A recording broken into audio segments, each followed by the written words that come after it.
یعنی اکثر مسلمان جب اذان کہہ رہے ہوتے ہیں تو نبی مکرم پہ درود و سلام پڑھتے ہیں، اذان سے پہلے پڑھ رہے ہوتے ہیں، اذان کے ساتھ پڑھ رہے ہوتے ہیں، اذان کے بعد ایک دعا پڑھی جا رہی ہوتی ہے، تو اذان تو نہیں ہوتی مگر اس کے ساتھ پڑھی جا رہی ہوتی ہے۔ لیکن سر اس میں تکفیر یا تقسیم، تکفیر بڑا لفظ ہے، میں اس کی طرف نہیں جاتا، اور میں یقین کریں آپ کی بہت ساری کتابوں میں بہت ساری ایسی چیزیں لکھی ہوئی ہیں کیونکہ میں یہ جو علماء سے ملنے کا سلسلہ اس میں جوڑنے کی بات کی ہے۔ سوال میں ضرور کرتا ہوں کہ یہ میرے اپنے سوال ہوتے ہیں، میرا دل کرتا ہے پوچھوں، لیکن اللہ کرے ہم جڑ جائیں تو کوئی سینکڑوں ایسی چیزیں ہیں صحابہ کرام کے بارے میں، چاروں خلفائے راشدین کے بارے میں، ایسی چیزیں کہ جو میں نے لی نہیں، اس میں پڑھی ضرور، لیکن یہ اس میں تقسیم اور کی بات نہیں ہوتی جب آپ اس طرح بات کرتے ہیں، کیونکہ بہت سارے جیسے ابھی آپ ہمارے ہیں، یہ میں مانتا ہوں کہ آپ ہمارے اور ہمیں اپنے آپ سے پیارے ہیں، اور یہی شیعہ ہمارے ہیں، ہمیں پیارے ہیں، لیکن اس میں حنفی بھی ہیں، دیوبندی بھی ہیں، بریلوی بھی ہیں، کیا وہ تقسیم نہیں ہوتی کہ خلافت بلا فصل کا اعلان جب کرتے ہیں کہ خلیفۃ بلا فصل؟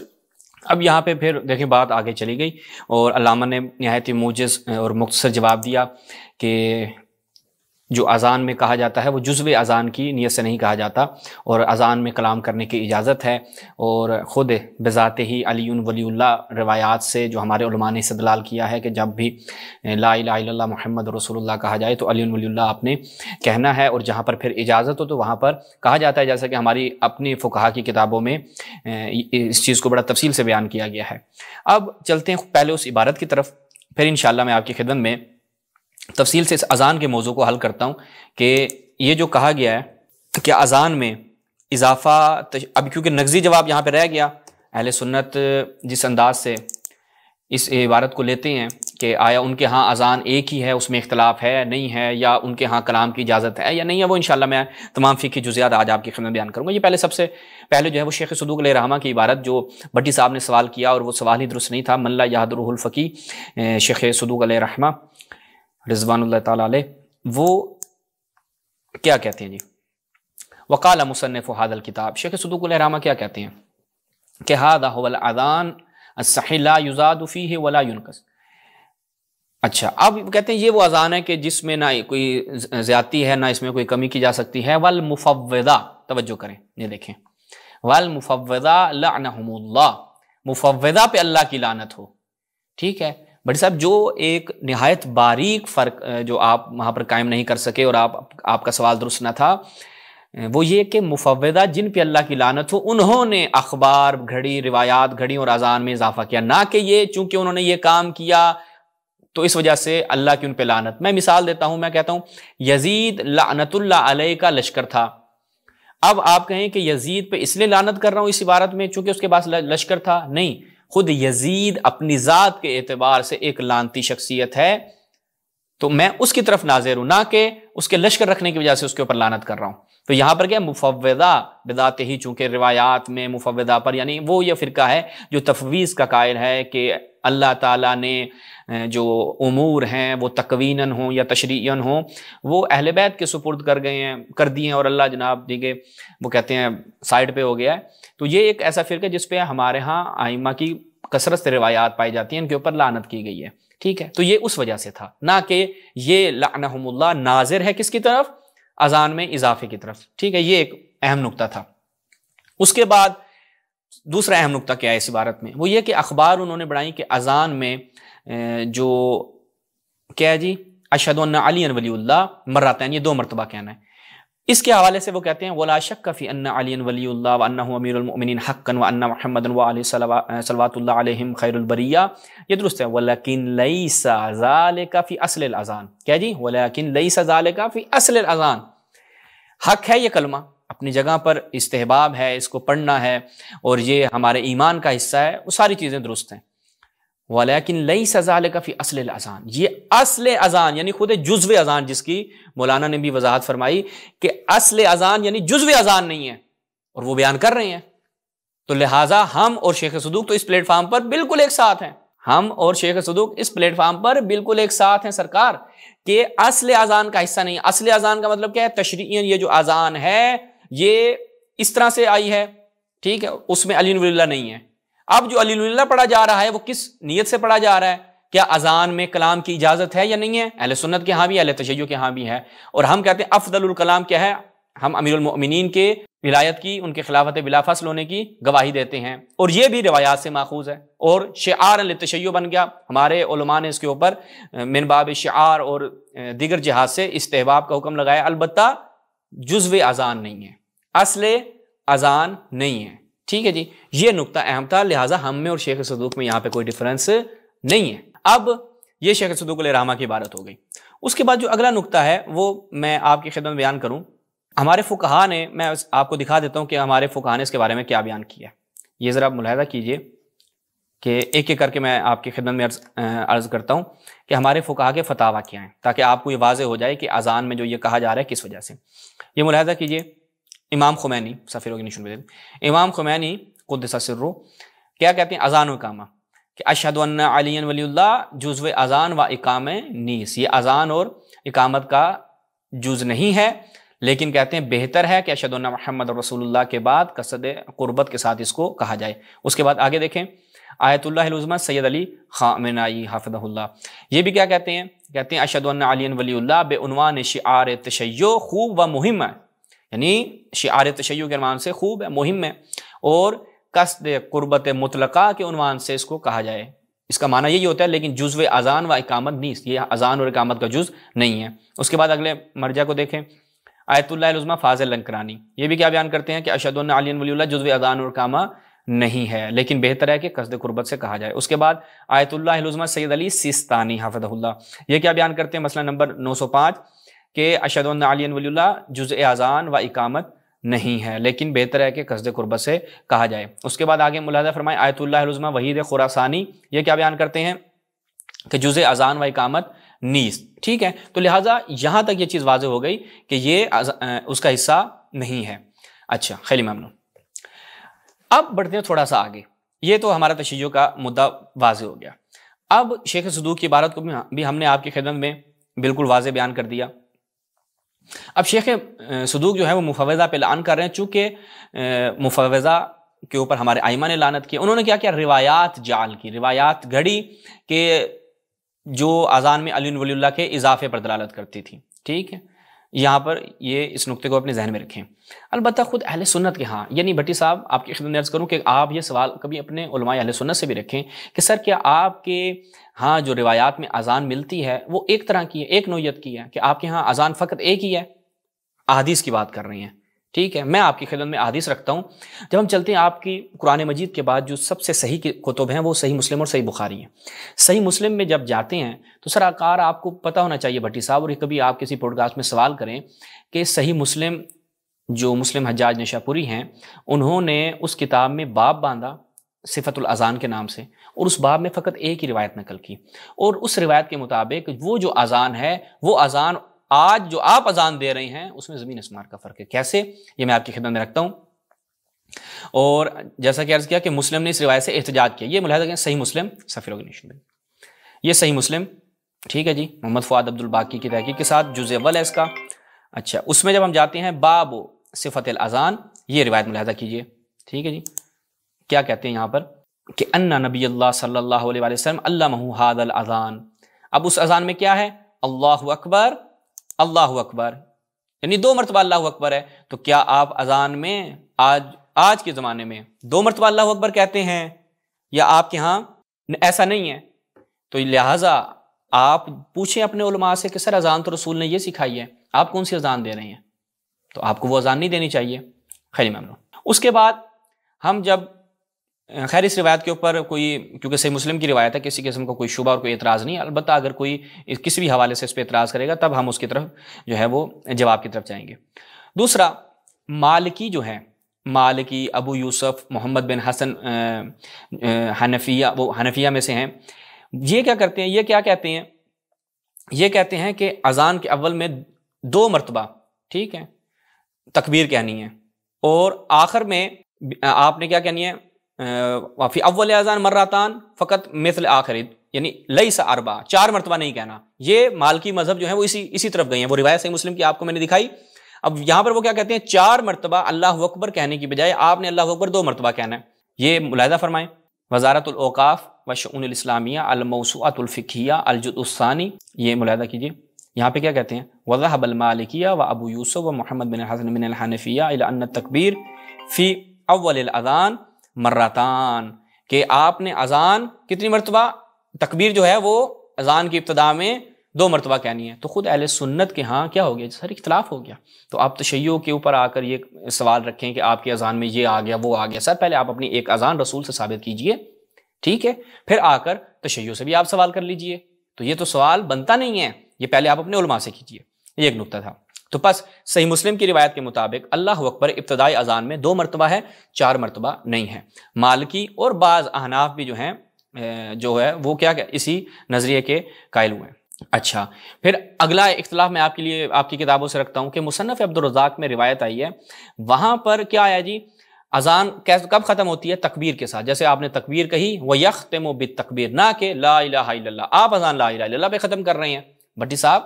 تو یہ سوال آپ کو ان روایات کے ساتھ اپنے علماء سے کرنا چاہیے۔ میں روایت آپ کے سامنے رکھتا ہوں، یہ ملاحظہ فرمائیں المصنف عبدالرزاق صنعانی، ٹھیک ہے جی، یہاں پہ روایت ملاحظہ کیجئے کہ جناب بلال جو ہیں وہ کیا کرتے تھے؟ وَيَخْتِمُ بِالتَّكْبِيرِ، وہ تکبیر کے ساتھ اذان کا اختتام کرتے تھے، ٹھیک ہے، کہ ابتدا کرتے تھے تکبیر کے ساتھ اور اختتام کرتے تھے تکبیر کے ساتھ۔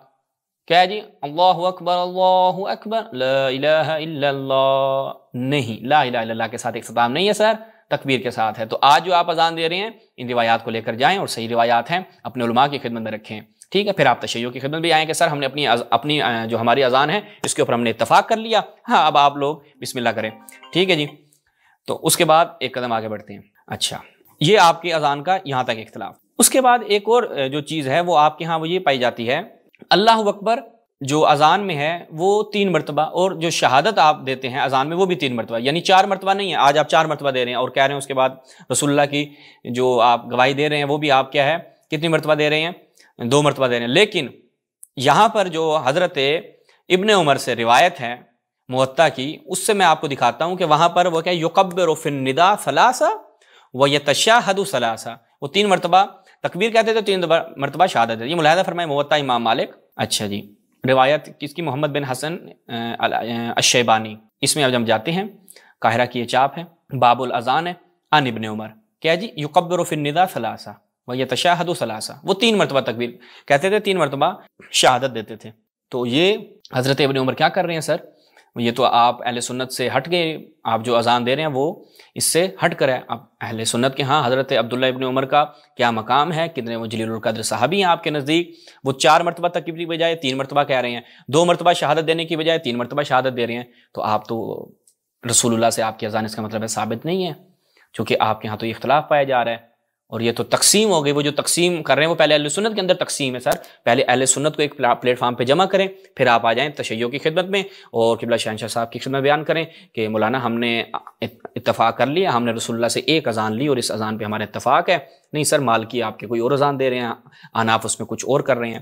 اچھا، پھر یہاں پر ایک اور نقطہ بھی ہے، وہ خیر نہایت علمی اور دقیق نقطہ ہے کہ ان روایات میں جب روایات میں تعارض اور ٹکراؤ ہو جائے تو کیا ہے کہ اذا امکن الجمع بین الاحادیث لم یجوز رد بعضها، تو جائز نہیں ہے کہ ہم بعض کو رد کر دیں جب ان میں جمع کرنا ممکن ہو۔ تو آپ روایات کو جمع کریں گے، اب روایات کو آپ نے جمع کیسے کرنا ہے وہ اب آپ نے دیکھنا ہے۔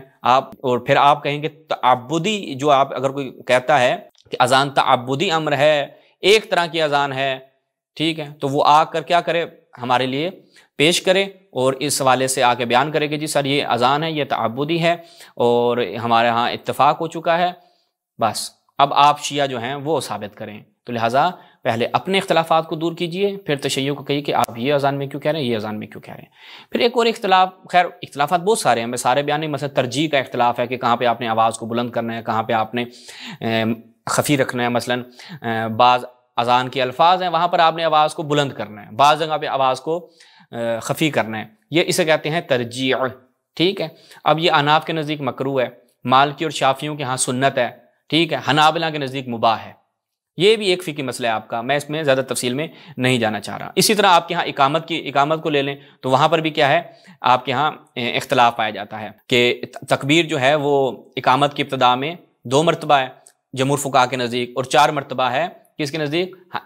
احناف کے نزدیک۔ حنفیوں کے نزدیک کیا ہے؟ 4 مرتبہ تکبیر، یعنی آپ نے اقامت کی ابتدا میں بھی۔ سر آپ کی تو اقامت نماز پہ بھی جا ہی نہیں رہا نا کہ آپ کے یہاں نماز میں کیا ہے، اذان آپ کی وہ اس طرح مشکلات کا شکار ہے۔ اس کے بعد اگلا نقطہ حی علی خیر العمل، ٹھیک ہے جی۔ حی علی خیر العمل جو ہے وہ آپ کے ہاں اس کی کیا صورتحال ہے وہ بھی میں آپ کی خدمت میں رکھ دیتا ہوں کہ آپ کے علماء آپ اپنی اذان میں نہیں کہتے اور آپ کہتے ہیں ہم صحابہ کے پیچھے چلتے ہیں، تو سر یہ صحابہ کے پیچھے چلنا چاہیے نا آپ کو۔ یہ ملاحظہ فرمائیں المحلہ بالآثار الجزء الثانی، اس میں جب جاتے ہیں وقت صح عن ابن عمر وابی امام بن سہل بن حنیف انہم کانوا یقولون فی آذانہم حی علی خیر العمل، تو یہ جو صحابہ تھے جن کے پیچھے آپ نے چلنا ہے، اور حضرت ابن عمر کا کیا مقام ہے اہل سنت کے نزدیک، وہ آپ اپنے علماء سے جا کے پوچھیے، وہ کیا کہتے تھے کہ اذان میں آپ نے حی علی خیر العمل کہنا ہے، یہ کہتے تھے اور یہ ثابت ہے ان سے۔ آگے ملاحظہ فرمائیں سلسلۃ فوائد الحدیثیہ والفقہیہ، ٹھیک ہے، ابو اویس اشرف بن نصر بن صابر القردی، اور یہ تقریض و تقدیم کون ہے جناب؟ مصطفیٰ بن العدوی، ٹھیک ہے، اور عرب میں جو محققین ہیں وہ ان کی شخصیت سے آشنا ہیں۔ یہاں دیکھیں وہ کہ اوپر کیا باب باندھا ہے، اجتہاد و ابن عمر و تفرد، اور ابن عمر صاحب کا اجتہاد اور تفرد۔ سر آپ کے ہاں یہ جو کام ہو رہا ہے اجتہاد کی بنیاد پہ ہو رہا ہے، ٹھیک ہے، رسول سے تو آپ ثابت نہیں کر پائیں گے، تو کیا ہے جی، ہر کوئی اپنا اجتہاد کر رہا ہے۔ ان ابن عمر انہ کان یکبر فی النداء ثلاثا ویتشہد ثلاثا وکان احیانا اذا قال حی علی الفلاح قال علی اثرها، اس کے بعد کیا کہتے تھے؟ حی علی خیر العمل، ٹھیک ہے، وہ الصلاۃ خیر من النوم کا جو آپ لوگوں نے سیٹ اپ نکالا ہوا ہے وہ نہیں ہوتا تھا، اور اس کی سند کیا ہے؟ صحیح ہے۔ پھر نیچے آ جائیں، اور یہی اذان اہل بیت کا دم آپ بھرتے ہیں، لیکن اہل بیت کی اذان کیا تھی؟ ملاحظہ فرمائیں کہ امام سجاد علیہ السلام سے جو ان علی ابن حسین کان یؤذن فاذا بلغ حی علی الفلاح قال حی علی خیر العمل، امام زین العابدین علیہ الصلوۃ والسلام امام حسین کے فرزند ارجمند کیا کہتے تھے جب اذان دیتے تھے؟ حی علی خیر العمل، ویقول هو الاذان الاول اسنادہ حسن، تو سر یہ اذان ہوتی تھی، ٹھیک ہے، اور یہاں تک یہ چیز واضح ہوئی کہ حی علی خیر العمل آپ کے اصحاب سے بھی ثابت ہے اور اہل بیت سے بھی ثابت ہے، ٹھیک ہے۔ تو اب یہ حی علی خیر العمل یہ آپ جا کر سوال کریں یہ سر کس نے نکالا؟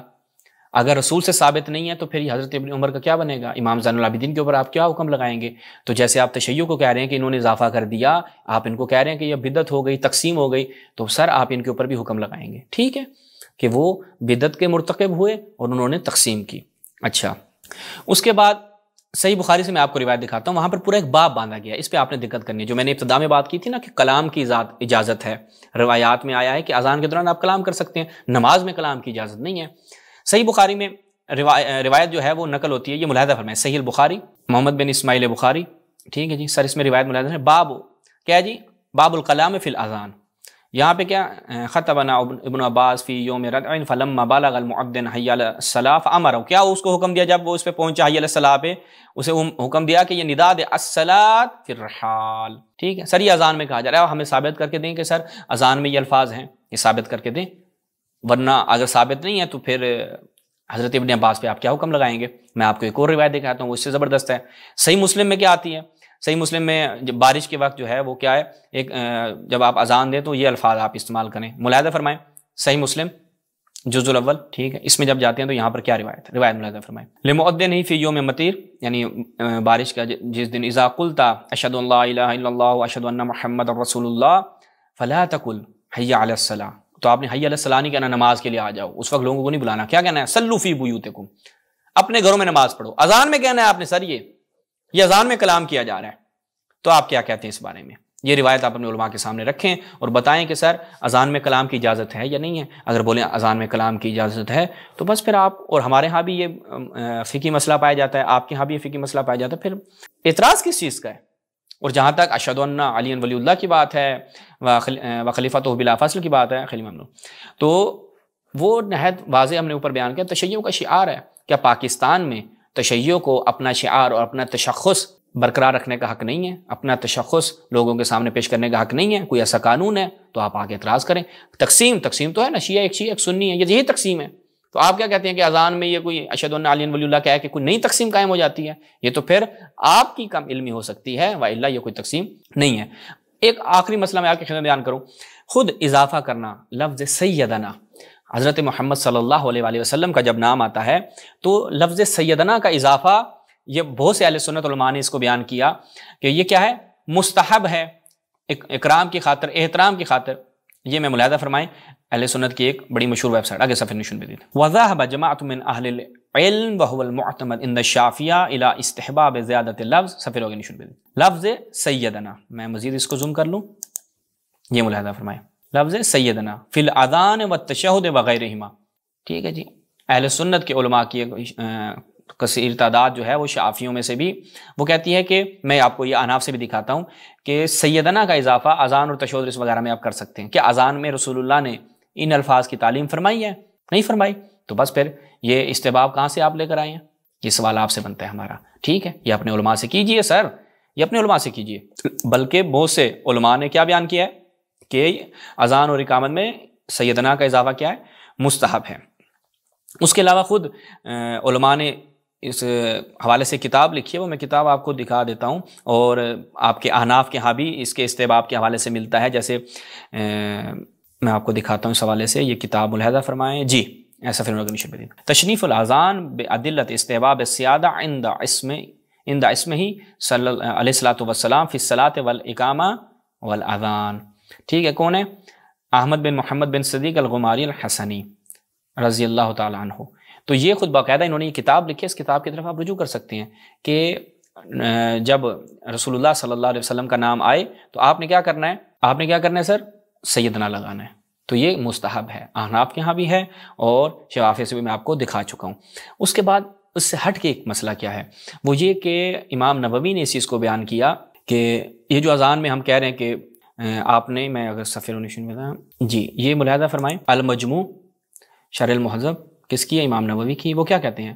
مکروہ ہے یکرہ ان یقال فی الاذان، کیا کہنا ہے جی؟ حی علی خیر العمل. حی علی خیر العمل اذان میں کہنا مکروہ ہے، حرام نہیں ہے. اگر یہ اضافہ ہے پھر وہ کہتے ہیں کیونکہ یہ رسول سے ثابت نہیں ہے، اب یہ مکروہ کیوں کہہ رہے ہیں؟ وہ کہتے ہیں چونکہ ابن عمر خود کہہ رہے ہیں کہ علی ابن حسین وغیرہ جو ہے وہ یہ ان سے یہ چیزیں ملتی ہیں، انہوں نے زیادتی یعنی جو الفاظ ہیں اس کو اذان میں بیان کیا ہے وغیرہ وغیرہ وغیرہ، لیکن مکروہ ہے، حرام نہیں ہے. تو سر مکروہ ہے، مکروہ کا مطلب کیا ہوتا ہے؟ اگر آپ کریں تو کوئی ایشو نہیں ہے، یعنی آپ کو گناہ نہیں ہوگا. تو سر جب ایک چیز کا آپ کے نزدیک بھی کوئی چیز اضافہ کر دی اذان میں، کوئی گناہ نہیں ہے، تو پھر یہ آپ آ کے تشیع سے سوال کر رہے ہیں، تو یہ آپ کا سوال نہیں بنتا. پہلے آپ اپنی ایک اذان اور ایک نماز پہ آپ لوگ جمع ہو جائیں کہ ہم جی رسول اللہ کے پیچھے چلنے والے، ہم اہل سنت ہیں، اور ہم نے اپنی سنت جو ہے وہ کہاں سے لیا؟ رسول اللہ کی سنت پہ چلنے والے کو اہل سنت کہا جاتا ہے. یہ ہماری اذان ہے سر، نہ آپ کی اذان ایک ہے سر، نہ آپ کی نماز ایک ہے. صحیح ہو گیا. اور آپ کی نماز میں رسول اللہ سے بھی چیزیں ثابت نہیں ہیں کہ رسول اللہ نے اس انداز سے نماز پڑھی تھی. جب آپ اپنی اذان اور نماز کو رسول اللہ سے ثابت کرنے میں ناکام ہیں تو پھر تشیع سے آ کے یہ سوال کرنا، اور وہ سوال بھی ایسے انداز سے کرنا کہ جس کا آپ کو خود بھی علم نہیں ہے کہ وہاں پر لعنت کے الفاظ کس کے لیے استعمال ہوئے ہیں، اذان میں اضافے کے لیے ہوئے ہیں، یا خود شیخ صدوق کی عبارت بھی آپ کو سمجھ میں نہیں آئی.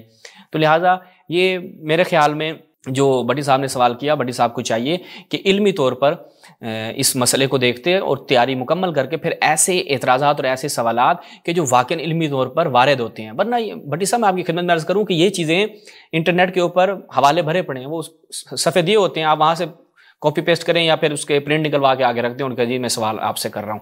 تو تحقیق کرنے، ناسبیوں نے اس طرح سے بہت کام کیا ہوا ہے، وہ تشیع کی کتابوں سے اس طرح سے نکالتے ہیں اور اس کو مینوپولیٹ کر کے یا اس میں کوئی تحریف کر کے تعریف لفظی کرتے ہیں یا تعریف معنوی کرتے ہیں اور پھر اس کو آگے پیش کر دیتے ہیں اور اعتراض کر دیتے ہیں.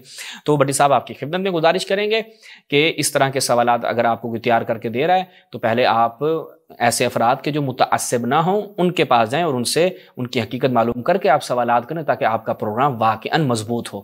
ٹھیک ہے، اسی پہ ہم اکتفا کرتے ہیں. والسلام علیکم ورحمۃ اللہ.